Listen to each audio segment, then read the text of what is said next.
My phone lit up with a number I'd erased years ago, but could still recognize. I should have let it ring out. Hello? Oh, you actually answered.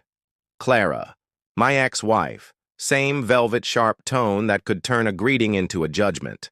She got to the point fast. I'm married now. Martin Prescott, Harvard Business School. Bank manager. Not like you. I didn't raise my voice. Congrats. Also, he's unemployed starting tomorrow, around 10. HR likes to do it before lunch. Silence. Then a crack in that polished confidence. What? I hung up. How we got here, Clara always treated me like a project. I was the high school dropout who worked with his hands, the man she introduced. As my husband who's great with tools, like I was a conversation piece. What she never asked was why I left school. My dad died in a job site fall when I was 17. Bills didn't wait, so I worked. Construction, docks, machine repair, then a factory where I learned how things actually get made. While Clara curated a life of nicer restaurants and sharper digs, I studied nights, manufacturing, operations, finance. Promotions followed. I wasn't shiny, but I delivered. Our marriage ended quietly. One November evening, she announced she was leaving. Already had a lawyer, already had a partner at some firm lined up. I said, okay. Relief tasted like fresh air. What Clara didn't know. The day she called to brag about Harvard, she was talking to the regional investment board member for Industrial Solutions Corp., the parent company that had quietly acquired several regional banks, including First National, where Martin wore his three-piece suits. I'd earned that seat the hard way, showing executives how the floor really works and how to read a P&L without fairy dust. And Martin's numbers? No amount of jargon could hide them. Auditors had flagged his branch for a full bingo card of failure.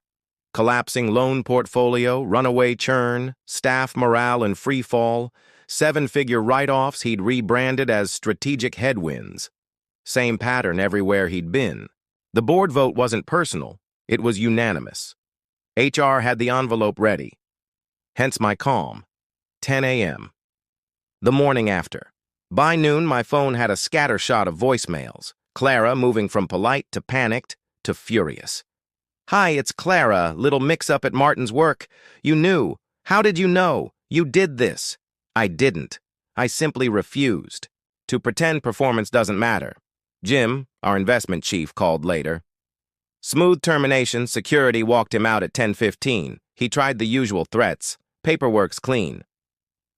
Karma doesn't always knock. Sometimes it signs for, the package. The fall. 2 weeks later, their penthouse hit the market price to move. The BMW followed.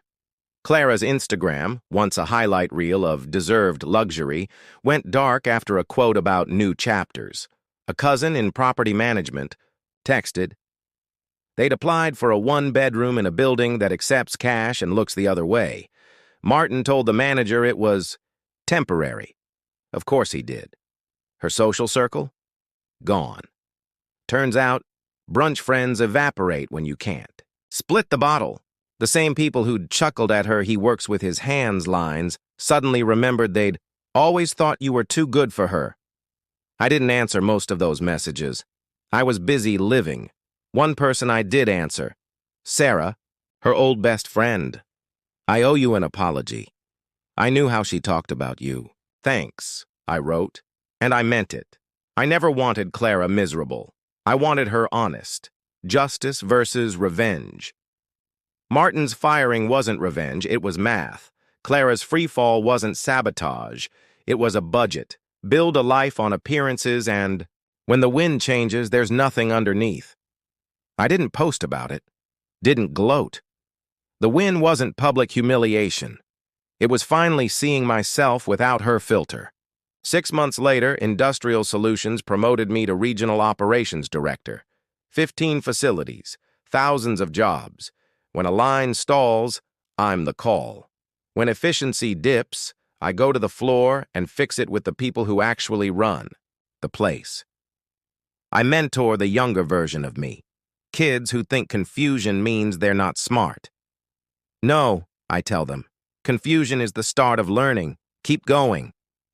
Marcus, one of ours, went from overwhelmed to trainer in a month. That's the diploma I care about. There's Rebecca, too, project manager in sustainable construction. We met arguing about solar panels and rare earth mining at a conference, and just kept talking. She measures people by what they do, not what's printed on their resume. Her daughter Emma asked me to explain how modern factories cut waste. She won her school science fair and now talks about engineering. That's worth more than any framed degree on a wall. The point Clara once said, "Not like you," as if a missing diploma defined my ceiling. What she never understood is that results outrun credentials, respect grows from contribution, and the hands that build things often guide the boardroom, too. So when she bragged about her Harvard husband, I told the truth. He's unemployed tomorrow. Not because I pulled strings, because in the end, style can't carry substance. The best revenge isn't a speech or a headline. It's a life that works. And mine does.